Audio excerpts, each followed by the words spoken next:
Hey, Jules, since you're one of those guys that have what's the word I'm looking for? LeBron as the GOAT. Do you know what Darius Miles said when he was joining the team when the Cavs were 17 and 65 the year before him? I no, I do not. He said he can come hop on our bandwagon.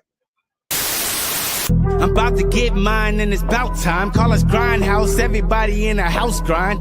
I'm just doing me, I ain't trying to outshine. Trying to kill my vibe is how you get outline. What's up, y'all? We're the Hoopstorians. We are back and worse than ever. I'm Tony Styles. It's my co-host Jules. It is June 17th, 2025. So let's get into this day in NBA history. This day in NBA history, a special one personally for me. June 17th, 2025. I'm sorry, June 17th, 1992. Charles Barkley was officially traded to the Phoenix Suns with Jeff Hornacek, Tim Perry, and Andrew Lang. Barkley went on the very next season to win the MVP. Arguably gave Michael Jordan his best test, but ultimately fell short. They had the best record, fell short in the finals. Two questions, since this was before your time, Jules. Do you know anything about Hornacek, Perry, and Andrew Lang? And then the second question is, where would you have Barkley all time overall and in the power forward rankings? Um, so I know definitely about Jeff Hornacek. Prior to where I know him as being on the Jazz, and I think he was a pretty efficient scorer. When you're thinking about a stereotypical two guard, like not to put race into it, but like the stereotypical white two guard being able to score the basketball. He's one of those guys in that time. I think that gave the value there. So I only out of the three people you specifically mentioned, I only know him. And to answer the second question, for me, Barkley specifically, I believe I have him. I'm trying to think of my list really quick. I believe I have him fifth in my power forward rankings and all time. I think I have him just inside the top 30, but I think it's between 28, 29. Where what was I going to say? So, do you think an Andrew Lang, Tim Perry, Jeff Hornacek Hall is worth Charles Barkley? Well, and that's the thing is in retrospect, probably not, because if you look at production afterwards, I don't think that they necessarily hold the candle to what Barkley then did in one season. But if you go by, if uh, Hornacek specifically was able to get any type of PER value in the later years when he was traded to then the Jazz when he or like the totality of his career, maybe. But again, that value is definitely um, hard to match when in the season next to it, it's an MVP and a finals appearance. It's very hard to go into that. Well, just real quick, for those watching, Hornacek was definitely probably his best with the Suns. He was a 20-6 guy. That was probably his best season with the Suns. Andrew Lang, his best asset was rim protection. He was a 24-minute, close to 3 blocks guy, but he was 8.7 rebounds, and Tim Perry was 12 and 7. So, Mm-hmm. even looking back on it, I don't think in the moment, they should have tried to get somebody else, but hey, that is what it is, and that was this day in NBA history.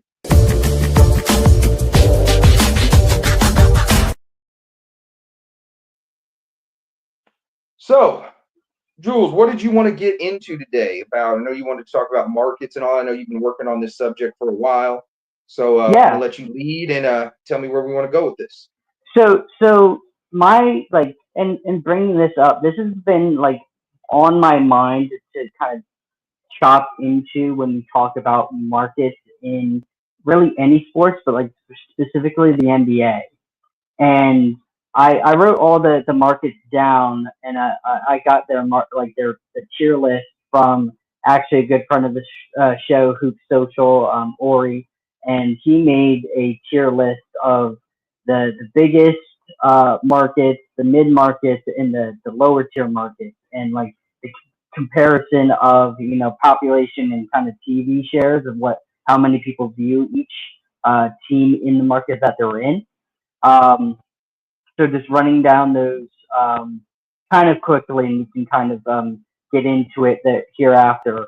Um, so the big tiers are New York, LA, with their two teams respectively as 1 and 2.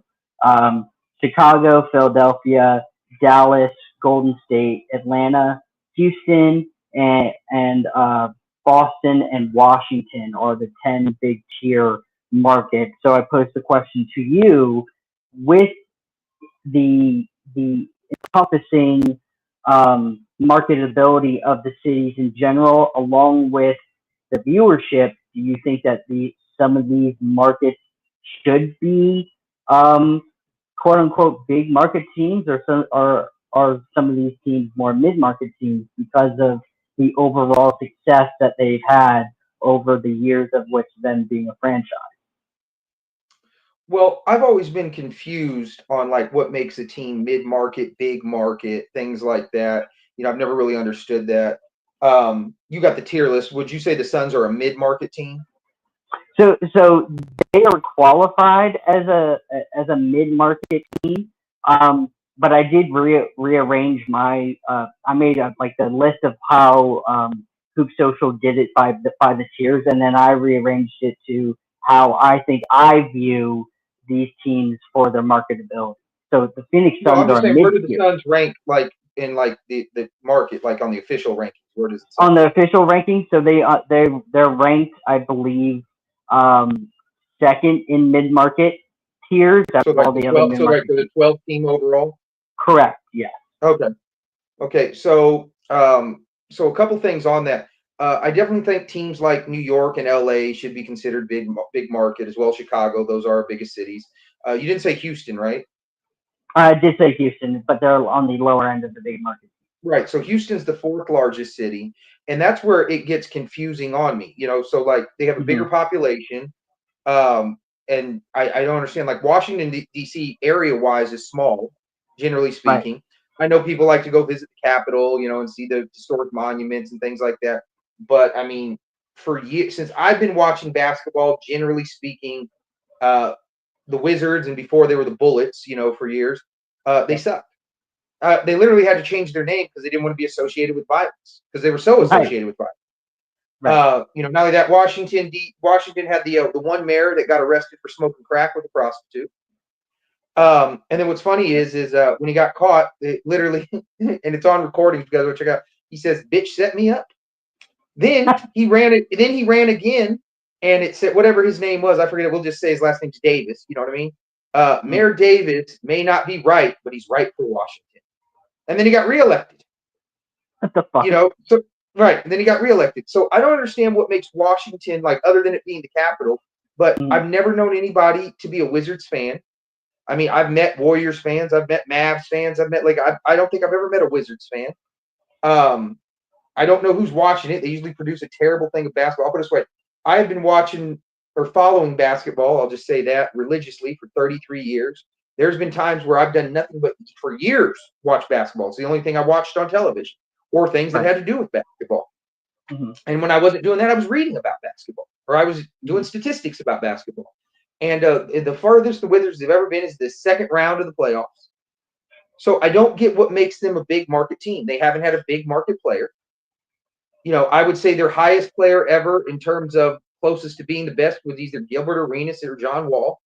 And, they just didn't really move the needle in fandom. I didn't see a lot of Arenas and Wall jerseys. I mean, Chris Webber was there for a time being, but I mean, it wasn't nearly his best. Right. So that's what I don't understand why Washington is a big market. I don't think it should be a big market. I understand the loyalty that Boston gives, but Boston's not really a big city. Like it's got a lot of high rate, but I'm saying it's a condensed area. The population isn't that high.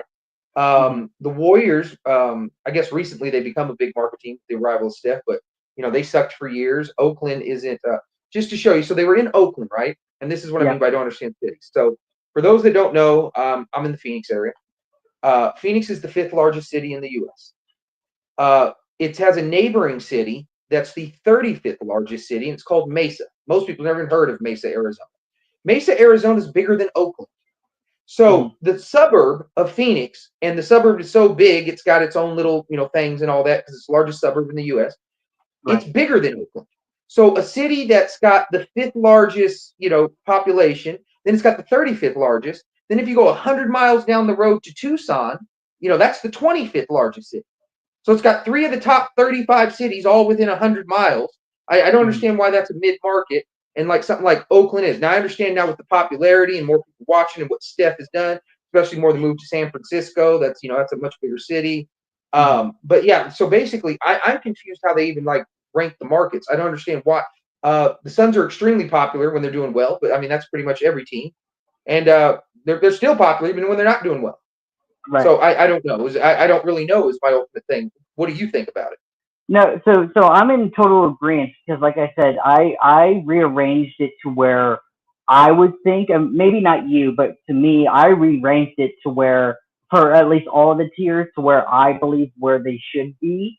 So I have New York and L.A. Those are my first two. Then I have Boston, Golden State, Houston, Philly, Atlanta, Dallas, and then I moved Phoenix up to the bigger tier because of what you specifically said. And I view it as a combination of the team success as well as again the viewership because again I don't necessarily care about the population of the city. It's you bring it up like I've never met a Washington Wizards fan, and the fact that their population, the condensity is so small, it's like I I don't know how their viewership is so high if they're just constantly bringing out shitty products year after year after year. And it seems like they're one of the teams in my mind that they should sell the team so they can go and find an actual owner and the executives to go and try to put out a good product. So Wizards fans can kind of finally come out of the fucking closet and be an actual credible franchise, or at least be proud of who they are. And it's unfortunate because uh, I I believe I think same thing with like Chicago too, because that's what you bring up the Steph argument with Golden State. That's the same thing with Michael Jordan with Chicago. Since he left, there hasn't like other than really like the Derrick Rose early 2010 Bulls, they've been a dormant franchise that hasn't had the success, the sustained success that viewers, that Bulls fans want to go and watch. There's people in the basketball community who are notable, like King of the Fourth Quarter or Kenny Beecham, who's a avid Bulls fan that just constantly berates like the Bulls. What the hell are the Bulls doing? Them, doing the trade for this year and trades in the past, and just like scratching your head of like why is a quote unquote big market team making these moves that doesn't make you a bit like it doesn't matter about your market. You're just it's counterproductive, and I'm a big critique of if you're a bigger market team, you should be trying to make these bigger market moves. Um, but for me, my whole thing really is like the reason why I want to bring up the markets is I think we're going to this day and age now where we're kind of dissecting. You don't necessarily need to be a big market to be successful in the NBA. Now the implementation of the CBA and the second apron. So where does that kind of lead us to the future compared to the past? Like we've talked about Red Auerbach being able to get all these draft picks back in the 50s and 60s and stockpiling talent because he's a bigger market and he was just able to go in and do those kind of things and trying to do research about, teams in the 70s if they were doing that. Not really. The 80s, they like some teams were doing that, but they were just able to draft well. So the essential question, long story short, is what's better for a market? Going getting the acquired talent of a superstar are going and drafting players so you can have sustained success and have a core to maintain success for a longer time. Well, a couple things on that. One, I don't really think there's a right or wrong answer because we've seen both ways be successful. I agree. I think that for the I think it's a how can I put this? I'll put it this way. I think it's better, like, obviously the homegrown draft well, you build from the foundation. We all appreciate that because that's basically the American dream. You start with a dream and a wish. What's that? $1 and a dream. Maybe you only have a dime and a wish, whatever, and you slowly build up your franchise and you build that. You know what I mean? I think that's like kind of like, for example, it'd be great if you start a business, you build it from the ground up, it becomes a billionaire, whatever, like your Bill Gates or Jeff Bezos. That's a Mm-hmm. great story. Okay. Right. However, though, I'm sure when they were starting, they wouldn't turn down winning a lot. Agreed. So I can't say someone that won the $1.2 billion. Now you didn't work for it. That's still a great story. You know what I mean? And that's what happens when you sign the superstar free agent and all that. But I wanted to ask you this because you said this piqued my interest. What do you mean by like you don't care based on the size of the city? Because when I look at this market, the size of the city is everything.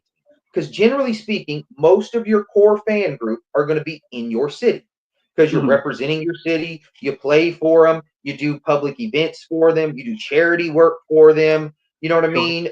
You're more likely to run in and meet the players and have a positive experience. Things like that. So to me, population size. I mean, with obviously there's a few exceptions to any rule. Like like Boston is just a devout sports town. So I understand them being any market. Because I can see the whole city stopping and watching. To cross reference, people that have told me that have been to Green Bay, in Wisconsin when the Packers play, they say literally the whole town shuts down. Sure. So to me, that's a huge market. If nothing goes on in the town except that, you know what I mean? Sure. Everything stops for that, and Sure. that's why, like, I don't see like you said, Atlanta's a big market. I remember for years in the 90s, they would regularly put out, 50-win teams, go to the playoffs. That stadium was always empty. I remember when Jordan would go there, it would sell out, and everywhere it would always just, you see all these empty markets, all these empty seats and things like that. So once again, that's where, it's confusing on me. I know a lot of people with like the film industry and they're filming a lot of movies down in Atlanta. I know Atlanta's more of a vacation destination. A lot of people want to go check out Atlanta now. Right. My mom lived there in the 70s, told me it was a real cool city. But so that's what I mean. So what do you mean by like you don't care about the population? 'Cause to me, that would be mostly what everything of the market is. So my example for like the population. So I'm from the city of Philadelphia, and I think when we're talking about sports towns, I think that's a good comparison. I think Philadelphia, when it's the Eagles, the Sixers, the Flyers, whatever kind it is, they eat, sleep, and breathe their sports, and they will support them So no much matter so they what. got fictional sports characters with statues. Yeah, exactly. Shout out to the Rocky Sour on Broad Street. So Yeah. and that's a great experience as well. I recommend who people who aren't in Philly who go and visit. That's a great place to visit. But when I say I don't care about the population, it's more like I'm seeing again, or like based off of statistics and off the list that Hoop Social made, right? Is that Denver is considered a mid tier mid level market, but for years, even when they made the playoffs, I would say really outside their recent success, I'm not seeing that team necessarily booming. Or maybe a bigger example is um, the Miami Heat. The Miami Heat is actually considered a mid-tier team, but in my estimation, when watching them for my life, I know that they were an expansion team, but they one of the most like successful franchise or like expansion teams in the NBA. So if they're a mid-level team and where they are in the country and the pop in their tourist town and all this kind of stuff, I would want to see the Miami Heat go and put out good product and have the fans kind of support them. But half the time, I'm seeing that specific team, and not only like Miami teams in general, but like Florida teams not go out and support them. And I'll give you an example: is the Tampa Bay Rays in baseball over the past, I would say outside these past 2 years, but for the past 3 or 4 years, have been considered one of the better teams in baseball. They were continuously having, really good drafts and winning 90 games, basically winning the AL East over the Yankees. But when it comes to playoff time, half their their stadium is completely empty. Now you can attest to the fact that the Rays ownership doesn't give a shit about their stadium and made no renovations for it. And like, sorry to say, like what happened in Florida and basically, destroying their stadium, um, basically forced the ownership to go and renovate that because he wasn't going to do anything about it.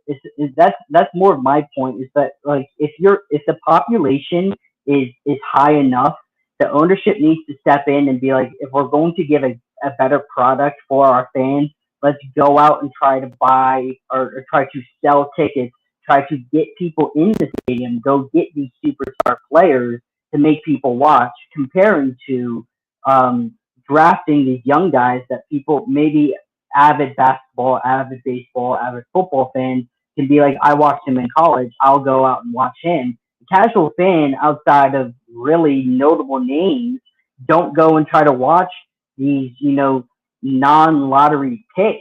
So you bring up a good point of like you it's either like there's no definitive right answer. You can have a good core and have sustained success, or go and get the superstar and win for um, several years, and it's depending on who you are. But if you're ownership in a market, you want to go in and get the get the customer the best experience. And I'm just seeing, these franchises not do that continuously and have the customers of long time just saying like, what the hell are you doing? Like I mentioned Chicago, like you mentioned Atlanta, but in having friends from Atlanta, they're all criticizing ownership too, because now, Trae Young is in this hellhole of like, I don't have anybody to play with. I like, other than the fact if you actually watch basketball, you know who Jalen Johnson is, Dyson Daniels, Kongwu, all these kind of stuff. So it's like, as the casual, you're not going to want to watch somebody other than Trae Young. You want to go and watch all these superstars. And I think that's where I'm coming from, because the narrative, even for the finals that's happening now, it's like two lower or mid to low tier markets playing to each other. We're not going to watch it because there's no quote unquote superstars that we can, be personally invested in, because everybody has their narratives that they don't, like one player or the other. And it's just, it's the I think the sole root of the problem in specifically basketball is, where can we go for these markets to make these people want to watch continuously? That I don't really have the answer to, because then we look at things like, for example, you brought up Miami, right? Yeah. We'll go back to Mesa, the suburb of Phoenix, you know what I mean, is bigger than Miami. You know what I mean? And that's considered a mid-market, just like that. Then you look at, like, you were talking about, so the Wizards, big market team, right? They had the lowest attendance this last year out of every team. And on top of it, I mean, now, in all fairness, they do have the second lowest arena numbers. You know what I mean? They only sit like 17,000. However, one of the biggest arenas are the Wizards. They're either the second or third. They're one of the very few with over 20,000. And they have the second worst attendance, and they're big market. So the only really thing that's going to get you watching is good basketball. I mean, that's always going to pump up your numbers and things like that. But see, another thing too that has took away from people watching is just, I mean, 30 years ago, I just think basketball was much easier and better to consume. Just watching it now, because to watch it now, you got to buy like 4 different streaming services. Before, you just had to have cable and regular TV. You knew when the games were out. There wasn't as much distracting you. I know a lot of people, like, on TikTok during the finals, a lot of people are hosting lives during the finals talking about basketball instead of watching basketball. And in a lot of areas, it's more fun now to talk about sports than to actually watch the sports. And we've seen that with the difference in it. And I'll call it, and I don't want to be like this, but I just don't know a better way of saying it. But it's kind of like the pussification of the league. And we see this in football. I know a lot of people, I'm one of them, I hate that you can't touch the quarterback now. I hate that. I don't know what I don't know what a catch is. Anytime there's a play on the ball with the receiver, they immediately look to the ref for the flag. Same thing with basketball. Everything needs to be a foul. Everything's whining. like the Dennis Schroeder comments, the trading deadlines like modern day slavery. You know what I Yeah. mean? People that go out like, construction workers that go out and make 20 to 30 bucks an hour or whatever, and bust their ass in extreme heat, cold. It's one of the most dangerous jobs there are. People die, get injured, all that. They got to wake up at 3 a.m. They have to try to go to bed at like here in Phoenix, if you're doing construction in the summer, you got to go to sleep around like 4 or 5 p.m. to get a good night's sleep. It's 120 degrees outside and bright as hell. Right. And then to hear a guy making $5 million a year, talking about modern day slavery, that turns it off. So I think that affects the markets too and the consumer. And then not only that, especially with the expansion of suites, luxury sitting, just boxes, all like that. Like I know the Suns for years, and I want to say this. I want to say that the capacity of the old America West Arena was like 19,041 or something. I heard it for years, but I don't remember it now. Now their capacity is 17,000. It's the same arena. They've lost 2,000 less fans.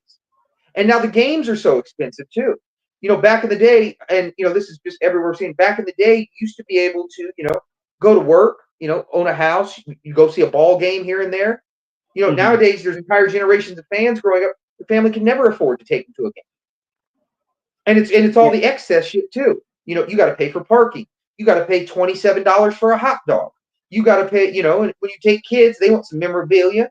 You got to pay $400 at the concession stand, so they get a jersey or a hat or just whatever. So I think that affects the market draw too. How and I don't know what the price is, so I don't want to like put words in people's mouths, but how greedy are these owners? How greedy are these owners? Are they trying? Robert Sarver here in Phoenix, and I met him a couple of years back. Got a picture with him, all that. It was during the Phoenix Suns finals run. He tried to squeeze every penny pinch he could. That turns away the market. He traded literally when they had Nash and Stoudemire. And if you look at the history of the Suns, and I'm gonna have to keep going back to the Suns because this is the market I know best. Yeah. You look at like the 7 seconds or less of Suns. 2005 they lose. Well, Joe Johnson breaks his face. Do they win if he's healthy? Ultimately, I think no on that year, but who knows? 2006 they're missing 3/5 of their starting lineup. But they lose the Western Conference Finals 4-2. If they would have won every game that Rajah Bell was able to finish in that series, they won. The games he couldn't finish, they lost. Do I think they win that year? Probably. They're missing 3/5 of their starting lineup, and they go to Game 6 of the Western Conference Finals. 07, a ref literally goes to prison for betting against them. There's a bloody nose, bullshit suspensions. 08, Grant Hill, their best perimeter defender, he gets injured.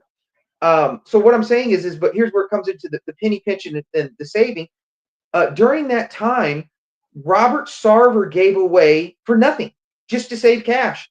He gave away either Luol Deng or Andre Iguodala. I don't care, pick which one, whoever you want to think better. Both are all-stars. He gave away Rajon Rondo, another all-star, and he gave away Serge Ibaka, who was the best shot blocker in the league. Now, do you think the addition of Ibaka, a good rim protector, a guy that can hit threes, Rajon Rondo, a good point guard, and elite wing defenders in Deng or Iguodala, do you think that would have helped the Suns? Of course. Of course. Yeah. Right. And then if you're winning titles, multiple titles, that would pump up your market value, would it not? You're going to get the bandwagon fans now. And on top of it, too, more so because I know you're a Spurs fan, and a lot of people didn't like this, but I mean, I think that 99 Spurs team probably by the eye test, better than the 04 Pistons in terms of defense. I mean, they were just stifling defensively. But that turned off a lot of casual fans. That turned off non-Spurs fans. You don't want to watch that. But watching the 7 or second plus Suns, you got guys high flying, dunking, spectacular block, spectacular passing, dribbling, good shooting. They were a fun team to watch. That would increase market value. So when you get owners like that, that ultimately drives down your market value. So that's what I'm saying. I can't speak on. I can speak on a few owners, but like Robert Sarver, he cared. Trying to save money, he killed himself in the money era. He would have made so much more money had he just splurged those things. And that's me if I was a billionaire, or when I become a billionaire. Just to let everybody know, I will become one. I'm already there. Just hasn't manifested yet. What was I saying? When I become a billionaire, if I was to ever buy a basketball team, a football team, I'm not doing it to make money. I'm doing it to win. My other ventures are where I make money, This is a luxury. This is an excess. This is the billionaire boys club and things like that. So I don't know. I mean, what do you feel like that? Don't you think that type of stuff drives down the market? No, it definitely drives down the market, and like you established, me being a Spurs fan, where my contribution to this is when I go back to the question, would you rather go get the superstar? Would you rather have the young core and just kind of grind it out with them? For being a fan who is a smaller market team, I think that is extremely situational because there are people like the Spurs, other small market teams in this tier list, the Kings, the Trailblazers, the Hornets, the Jazz, the Bucks, the Thunder, now the Pelicans and Memphis, where like they do have the owners to go and try and get these players, especially now because of the inflation and billionaires are billionaires, so like they can go and get whatever. But why there's only one or two small market teams that have sustained success is because of how they can go and use that money. And that's why I posed the question, because I think it does go into where you draft players and how you can develop them and go into sustained success, because of the fact that the Spurs don't have the luxury of being in a Mesa or Tucson or a Phoenix or an LA. It's that, like, okay, if you want to be a good you know football, basketball, whatever sports player for your respective sport, is that you really have to be dedicated to wanting to win or wanting to go through that franchise who is a smaller market team, but that does have the history of sustained success. And that's where why I posed why this specific topic has been on my mind for so long,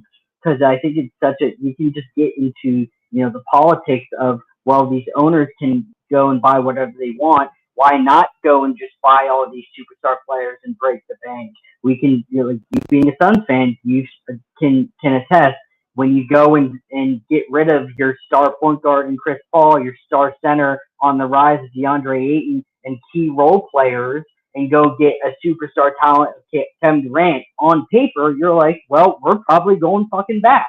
And then you realize, oh shit, we don't have anybody else other than Devin Durant. So if that sustained success isn't going to be there, now you look at a franchise who becomes dormant, and it's like you have two superstar talents and nothing else. So your team success gets from NBA Finals to now barely making the playoffs, first round exits and second round exits, to now looking into the play in, and you're like, well, oh shit, where do we go now? So it's just a unique situation of where like I think it's really dependent on the team that you are a fan of and the viewership, as well as the market that you, the person, are specifically in. Because again, I'm from Philadelphia. Philadelphia again is a big market, but I'm not a fan of the Sixers because again, the Sixers ownership was dormant for years. Trust the process is the fucking thing, and I had to go through a 10-win uh, uh, team while I was like, because me growing up, we had some national access to watching teams. So whatever I wanted to try and go see the Spurs, I had limited access, so I could really only watch the Sixers for the most part. And it's like, I don't want to go and see Jaleel Okafor and a fucking Nerlens Noel. Like, no, they're no offense to them, they're cool, but that's not going to make me as a fan of basketball try to go and watch these teams that don't have either any superstars, no culture, and just predicated on trying to nickel and dime you as a consumer to go and watch this shitty product year after year after year. Yeah, and what I don't get too about like the smaller, because most of the small markets you named, other than like the Hornets, the Grizzlies, and one other team I forget you name, we've all seen them have success. Where like they hadn't won a title, they've been title contenders. They're selling Right. out arenas and all that. And I've never personally understand like why somebody wouldn't want to play for a small market. Like here, I'll be honest with you. Like, so we use Memphis, for example, okay? Me Sure. personally, I've never been to Memphis. I have no desire to play. I would have no desire to play. I got no desire to visit Memphis. It's a beautiful city. I've been there when I moved here to LA now. It's beautiful, but again, small as can be. It's basically, I don't know, like what, 3 or 4 miles long, but really outside of that, it's just fucking forest. It's nothing. Right. So, and then I was going to say like another small. No, you named Portland. I've been to Portland. Portland's an awesome city. You know, like it's really nice up there. Really cool looking, especially when you come in. Like I don't know if it's a bay or a river. They got these bridges. You know where the city is, and you go around it. You go on this bridge into downtown and stuff. I only been there once. I was only there for like a day, but it was cool.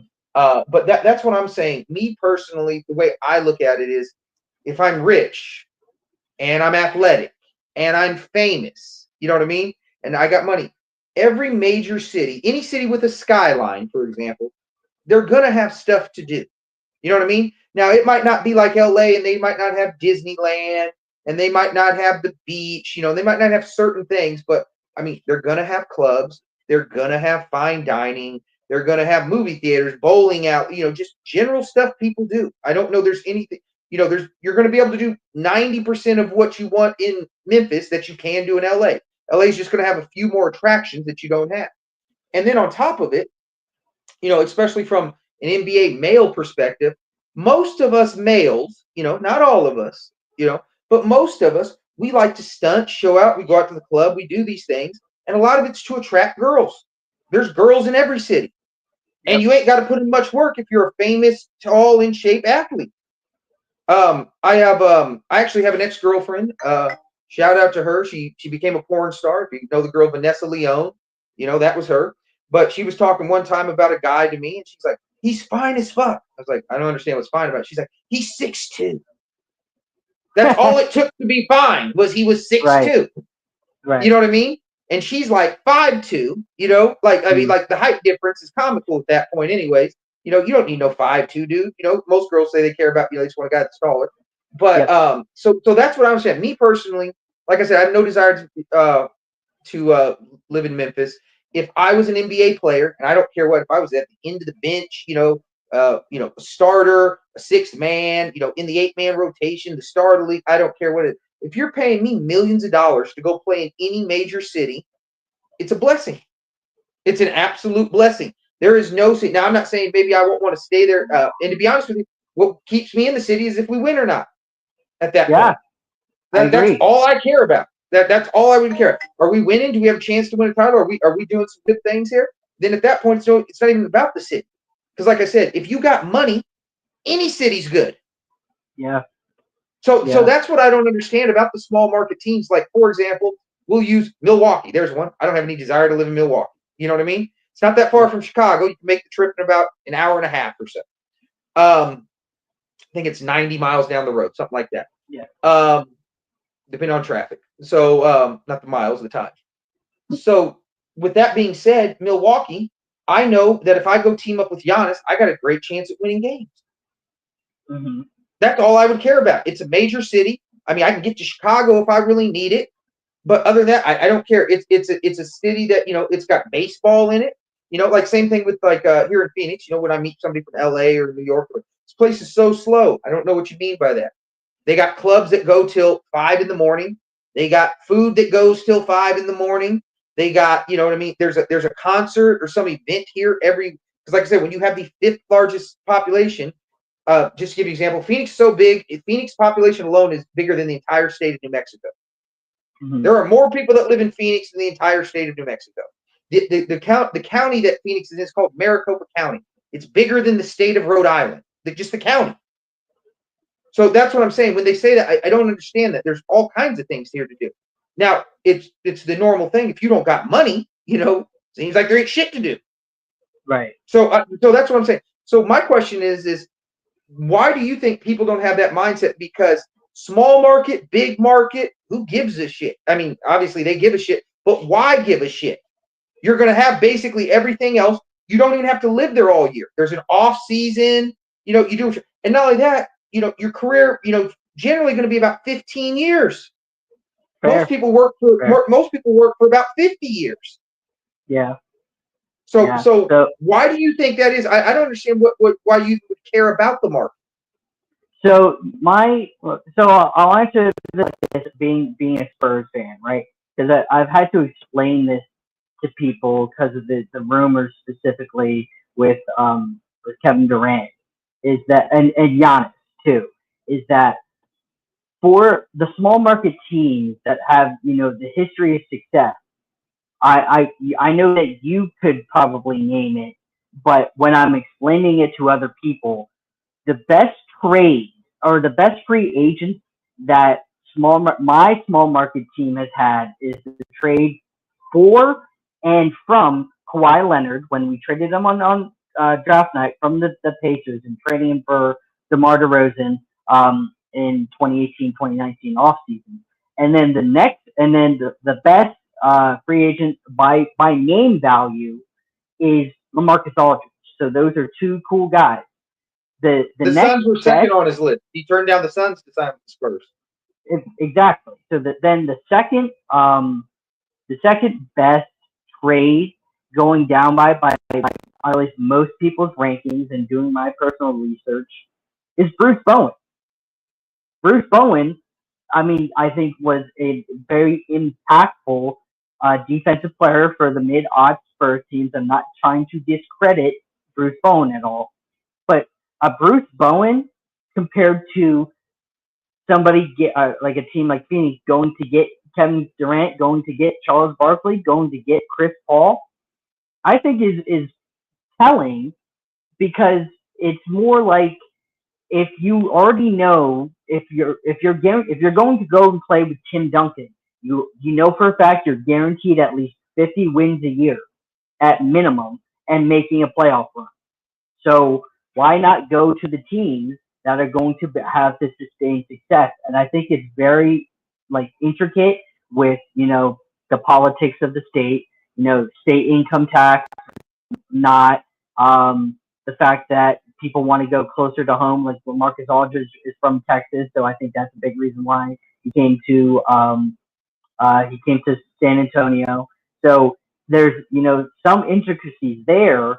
While we have to go and get the Bruce Bowens of the world, there's bigger markets like I mentioned with Phoenix that are able to go and get the superstars, the quality talent because they think on the outside, well, I'm going to be able, again, state income tax, maybe, states do, states don't, the politics of the state, where they're going to do kind of stuff. So it's definitely a mindset of what you're getting into, and to transition, how the fans specifically are. Because again, I think Spurs fans are incredibly intricate and very die-hardy. It's like watching the mid-aughts, early 2010 Spurs. I feel like watching it on the outside, everything was basically sold out for the sustained success that they had, and everybody loved those teams with Pop and Timmy D and Tony Parker and Manu and company. But then when I'm seeing the Bucks with really just Giannis, I'm not seeing the Bucks go out and try to support him. And even before Giannis, when they had Brandon Jennings and John Henson and Bogut and those cats, it's okay, why not try to go and try to change that franchise? So I think it's definitely the individual mindset and the ego that we talk about of being able to blend ego and humility together. And it's a lot of the weak mindset of these not superstars, but players in general going into a situation to affect their impact of winning and impact on their team. Well, speaking of John Henson, I just want to say that we had the Final Four last year in Phoenix here. Met John Henson out there, exchanged numbers. He was supposed to do the show, and then he just never responded to my text. So I just want to let John know I'm very disappointed in you. At least tell me to fuck off on the text, Right. So yeah, see, I think also too what helps the market is bringing up that too is here in Phoenix, we've hosted multiple Super Bowls. We've hosted, Final Fours. So Yeah. we have literally where the sports world descends on us, where all eyes are on us. Speaking of which, one time, one of the years, the Super Bowl, I think it was what year was it? It was the year that the Giants beat the Patriots. So what would that be? The '07 season, '08 Super Bowl, right? So let's see, Super Bowl 30 was 4, so that would have been Super Bowl 42. So 42. yeah, so Super Bowl 42 was here. Some Patriots fans, I can't stand Patriots. They told me, they asked me where Glendale was, because that's where the arena was. Right. Pointed in the opposite direction. So, you just keep going that way. Just keep going Get the that way. fuck You'll out. run into it. Just hey, if you don't see it, you just ain't gone far enough. That's And that was wild. back before, like, I think the iPhone had only been out like 6 months. Most people didn't have smartphones, Right. so I was an asshole for that. Sorry about that. Still Yeah, kind of funny, but I would have, to be honest with you, I would have done the same fucking shit. I can't stand fucking Patriots fans either. So you did good. well, I can't stand Patriots fans just for the simple fact I never saw one until they beat the Rams, and then all of a sudden they started popping up all over, Phoenix. Out of And nowhere. I agree. right, right. And I'd been watching football at that time for about 10 years, since my youth. And where the fuck did y'all come from? None of Right. you motherfuckers were here. Um, so I think that would help San Antonio too, attract, but they don't. But they're the only game in town. So wait, let me ask you this: do you think that helps or hurts a team if they're the only game in town? Because I would think, towards ticket sales, that helps. You know what I mean? But then you guys don't get things like Super Bowls. Maybe there's been a Final Four or something like that in San Antonio. I don't know if there has or hasn't. I know there's I definitely don't know. been. Yeah, I definitely know there's been tournament games there. But Yeah. same thing like OKC. You know what I mean? I think they have a great fan base. Everybody's always showed up and supported them. Even during what was it, Hurricane Katrina, when the Hornets were displaced, they played Yeah. games there. I mean, people were supporting them, and a lot of people became Hornets fans because they played for them and all that. So ultimately, do Right. you think it helps or hurts a market when they're the only game in town? Well, how you specifically word it is that it should help them because they're the only reason. If you're a sports fan, that's the only reason why you're there. It's going to San Antonio and going watching the Spurs, going to Charlotte to go and watch the Hornets because like we mentioned the like I actually I don't know if the Panthers are within the same vicinity as the Hornets. That's something I don't know about. But anyways, it's the more of like wanting to go and watch your team. If that's the only thing that is there, yes, I'm going to go out of my way and go and watch them. But again, I think it comes down to the consumer then realizing, well, okay, outside of the sports team, what else is to do in San Antonio? There's you can go on the Rio Grande and go on the boats and that restaurant row underneath the bridges and stuff like that. So there's other things to do, and again, I'll say this again: it's more like sports fans are just becoming lazier and lazier and lazier because they don't want to go and do like their due diligence, and they're greedy. If we're talking about um, these owners being greedy, nickel and diming all these consumers and them bitching about it, well, it's like, well, you're not giving the same kind of, I wouldn't say respect back. And I'm not trying to defend the owners. I'm not trying to defend the 1% of the 1%, but it's like you're just take, take, take, take, take. What about, going supporting the team that has nobody else there, going to support these small tier markets that are, they're not struggling, but it's like in comparison to like going on primetime games, really, unless you're the OKC Thunder from this year and you're a historic 68 win team, there's other teams who are dormant, like the Kings. I fucking hate the Kings because the ownership is just so like they're bad at talent, they're bad at evaluating talent, and when they do get the talent, they immediately trade it away. So it's like the consumer needs to go and give something back and have the voice of not reason, but give their criticism so that the ownership can listen instead of just taking what they want and leaving. It's not a fair exchange. Well, like I said too, I think that's it. Like I said, I think the athlete now. I think it's just our general thing. Especially the older you get, the more you see it, and you listen to the older generation bitch, and I guess I'm definitely getting into the older generation now. But like I want to bring the Sacramento point, and then I'll bring him to this though. But I just want to say this: Mm-hmm. like, I think Sacramento's wasting one of the best players in the league in Sabonis. I really do. I think he's one of the best players in the league, and they can never get him more than 12 shots a game. Like, I'd be losing my shit, bro. You got to get 16 shots. Like, there's just no argument why you don't get 4 shots a quarter. Once every 3 minutes, you should be taking a shot on average. And if your efficiency goes down, then we'll scale it back. If not, we'll scale it up. Because I really think maybe you could be an 18 shot a game guy. I don't necessarily think he's a 22 shot a game guy, but something like that. But like I said, it goes back to the players. I listen to the players constantly now portray how they're evicted. They're always evicted. The fans are mean, the fans are this, the fans are that, and all that. And I always grew up just knowing that's part of being famous. It's part of being, and obviously the benefits of fame and wealth outweigh fans talking some shit. I agree. I would personally love it. I would have a field day with that. They couldn't talk enough shit. I would just love that. But portraying yourself as that, like I said, that turns off a lot of sports fans. That turns off a lot of old market fans as well. I mean, I don't know about the newer generation. And to be honest with you, growing up, I used to be I was on the athlete side. I find a lot of myself, siding with the owner side.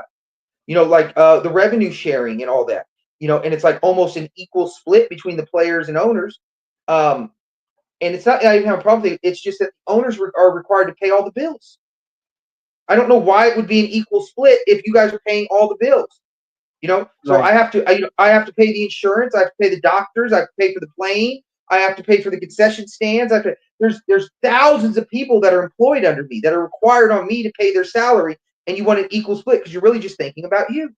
You're not thinking about all those other ones. Do you want to help take on some? It's kind of like this. Is like when players want control and stay in the franchise. It goes like this. Think of it like this. LeBron, anywhere he goes, he makes your franchise more valuable. Is that correct? That's but correct, you also pay LeBron $50 million a year to do that, correct? Correct. You've also struck TV deals to advertise him more, where he gets to build his brand more through you, correct? Correct. Cool. So it's kind of like this. If I hire a contractor to help fix up my house, say, hey, bro, I want a new pool, a new roof. I want, that like galaxy ceiling you got, where it's shooting stars across your ceiling. I want a garage. I want whatever I want, right? And they add all this stuff up, and now they've made, and they say, okay, we'll do it. We want $1 million to do all this. Cool. I give them $1 million. They make my house. It makes my house more valuable by $3 million or whatever the number is, right? Does that contractor now have a say how I run my house? No. Then why would a player have a say? It's the exact same shit. No. You're right. Now I get the comparison. Yeah, no, you're right because I paid you to do a job. I paid you well to do said job. You know what I mean? And now you want control of some shit, but I still have to front all the bills. Sure, and I think that goes with the like player empowerment movement that specifically LeBron, I think, has kind of put into the forefront because we both know really prior to, I don't know the specific year, but I'll just use the general era of the 90s, like really before the 90s, unless you're a detriment to the team and you're really, have that toxic work environment that you're not necessarily leaving, you're just going, like, you're basically running through your contract and then leaving and like, some free agencies and that kind of stuff. So now LeBron taking the forefront of the player empowerment movement, they're now basically saying that, well, I can say what I want. This is the stand that I have. And they're getting, misquoted and they're being used to, belittle themselves and all this kind of shit. So it's definitely, I'm for the player empowerment, but at the same time, I think you bring up a good point is where, like, then why are you going to tell me how to run my franchise? Because I think the biggest proponent of somebody I will support to the day I is Pat Riley. Pat Riley doesn't give a fuck who you are. He told LeBron to his face, yeah, no, you can't eat a fucking cookie in my airplane anymore. Fuck off with that shit. I want to go and win a fucking championship. So there's a line where, like, yes, go say what you want, the freedom of speech and all this kind of shit. But at the end of the day, it's like we're running our franchise where we need to be successful. And if you're going to be the hindrance of that, goodbye. What do you think the players would say? If, like, they make that statement, they want to say and all that, blah blah blah, and an owner walked up to him and hit him with a bill. Say, hey, so this is how much outgoing money it costs to run this franchise. What percentage do you want to pay this month? And that's what percentages say you can have. Well, it's funny too. Like I mentioned, being in Philadelphia, the first person I thought of is the whole Ben Simmons drama of him not wanting to play because of his back and the the drama that became that. Basically, I'm a big believer that the reason why he didn't want to play is because he couldn't hack it, because Philadelphia just basically destroyed him on not taking that layup over Trae Young. So if I forget the owner at the time, but if he hit him with the bill because of the fact that Ben Simmons was big. Yep, we lost Jules. But at the end of the day, we're about out of our time and our hour and all that. So that's it on the small market team. We'll definitely holler at y'all next week. Remember to bless the ones who broke you, because they're the ones who built you. We'll see y'all. Oh, Canada. Put on a suit, drink water, don't drink and drive. Hey, man, call your mother. It means nothing. It means nothing. Nah, they lying to you. It's about the money. Now you're more fluent.